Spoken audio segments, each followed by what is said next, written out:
Uma palavra de amor, uma palavra de Deus.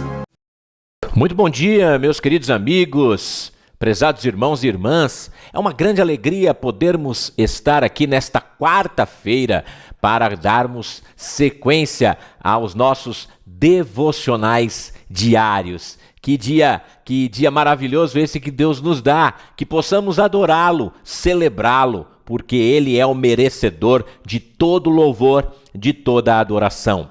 Nós estamos olhando para Filipenses capítulo 2, versos 12 e 13, o qual o apóstolo Paulo nos diz: assim, pois, amados meus, como sempre obedecestes, não só na minha presença, porém muito mais agora na minha ausência, desenvolvei a vossa salvação com temor e tremor, porque Deus é quem efetua em vós tanto querer como realizar segundo a sua boa vontade.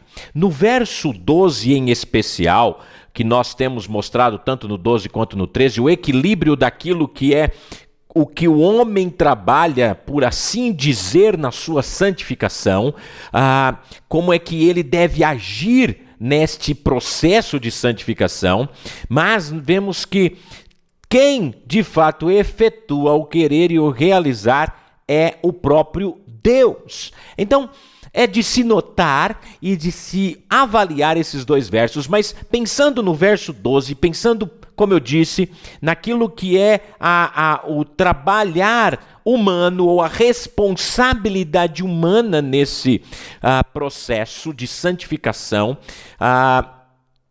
nós podemos olhar o nosso trabalho aqui, que Paulo nos dá a partir de 5 pontos, por assim dizer, e o ponto de partida para que essa energia espiritual cresça em nós, para que nós tenhamos uma vida santa, uma vida frutífera, uma vida agradável ao Senhor. E o verbo aqui principal neste versículo, no grego, é a ideia de trabalhar, que apela especificamente para energia e constante esforço para concluir uma tarefa.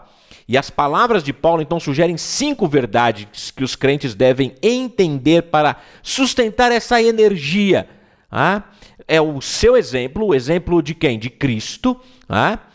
Ser seu amado, ver sua obediência, suas responsabilidades e os recursos, responsabilidades e recursos pessoais e as consequências do seu pecado.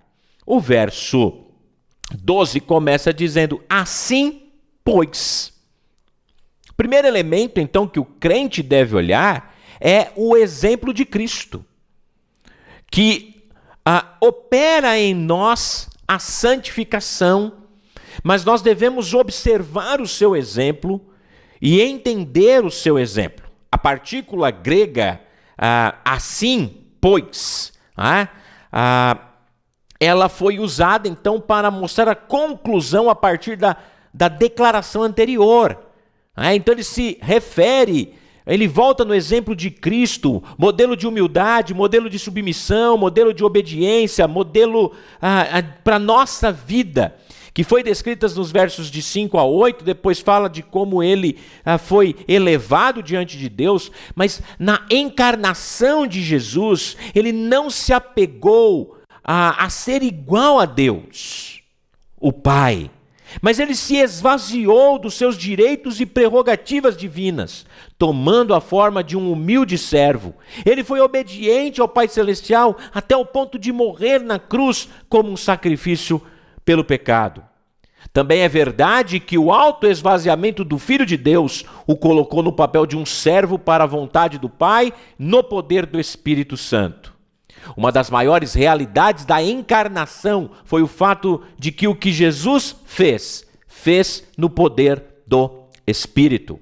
A essência, então, de viver a vida cristã é ser obediente como Ele. Aquele que diz que permanece nele deve caminhar da mesma maneira que Ele andou. Assim como Ele foi com o Pai, nós também olhamos o exemplo dele e devemos segui-lo para vivermos uma vida que honre o nome do nosso Deus. Um ótimo dia para você, um forte abraço, a graça e a paz de Jesus inunde a sua vida e o seu lar. Até amanhã, se Deus assim nos permitir. Uma palavra de amor, uma palavra